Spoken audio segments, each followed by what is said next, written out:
All right, my name is Aaron Sagraves, the Director of Athletics. I'm here with Logan Chagdes of the men's volleyball team, new sport on campus. How's that been, Logan? It's been kind of cool to kind of get going with the men's volleyball program.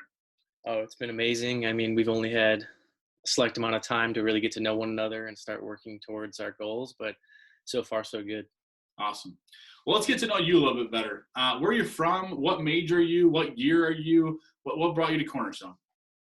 Yeah, I come from a small suburb about 40 minutes south of downtown Chicago. It's Plainfield, Illinois. Um, and I actually ended up at Cornerstone as a transfer. I transferred in after my freshman year going to community college in Illinois. I Googled inexpensive Christian colleges because I wanted to go somewhere small and somewhere that was far enough away but still not too far.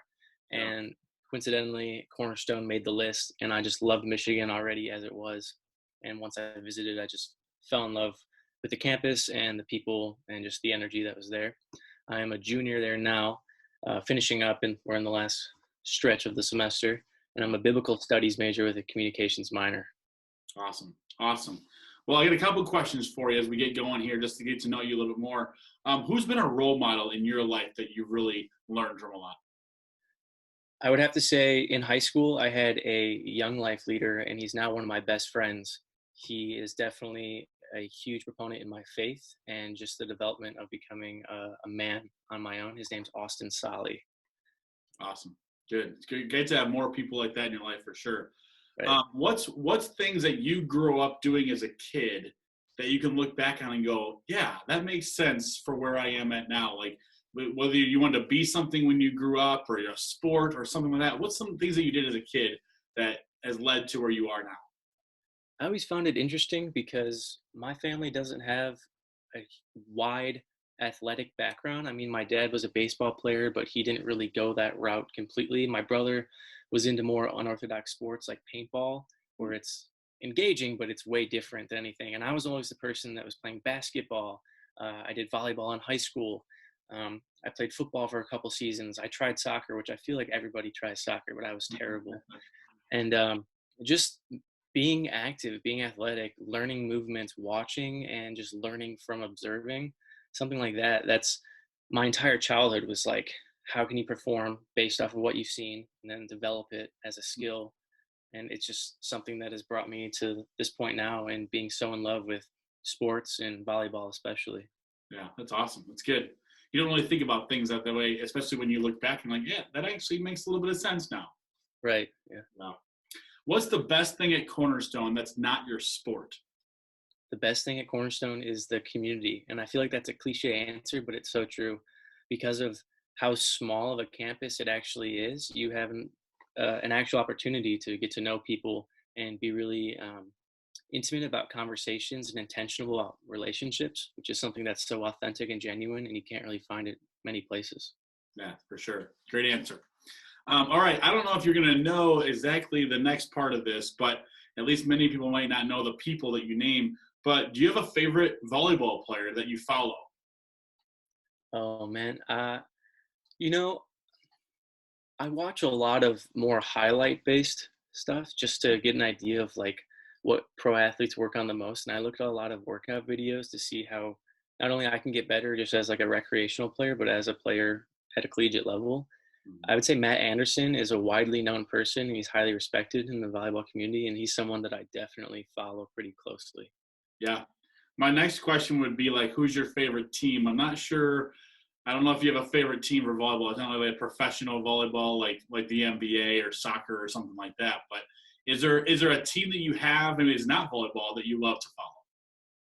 Yeah, volleyball, I don't follow anyone professionally. I actually played volleyball with the setter at Ball State now. And then the other setter that I was with in high school was on the team at Aquinas. So I'm not going to say that I follow Aquinas, but I do watch a lot of Ball State highlights and games just to see what he's doing and how he's progressing. It's really cool.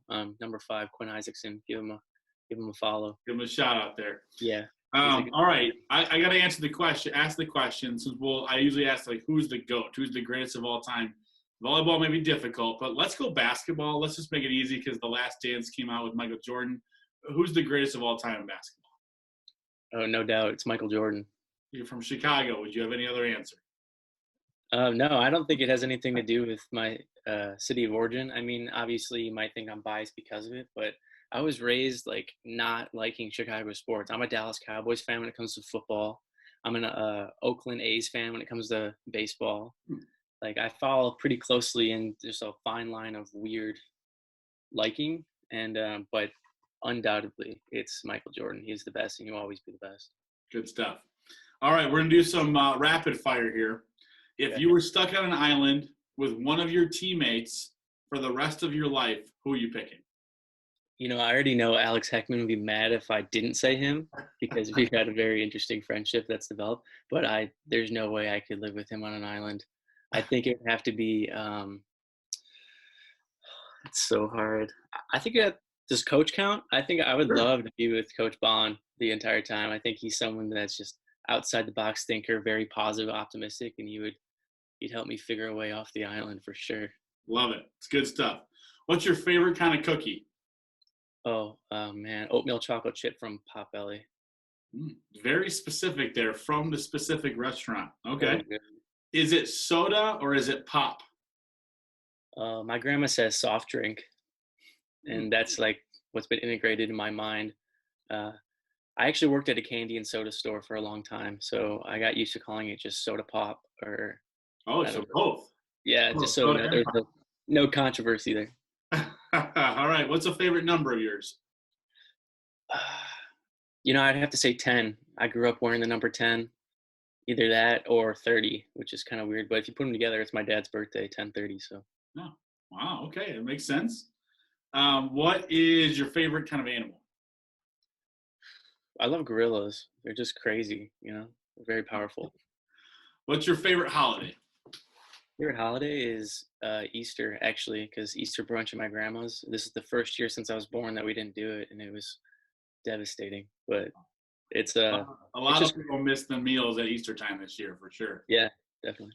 All right. Last thing I want to ask you is just a word of encouragement that you could share with our Cornerstone community just during this time, where they're at. Maybe they may be, struggling with not being able to see the community. What can you share with the fellow students on campus?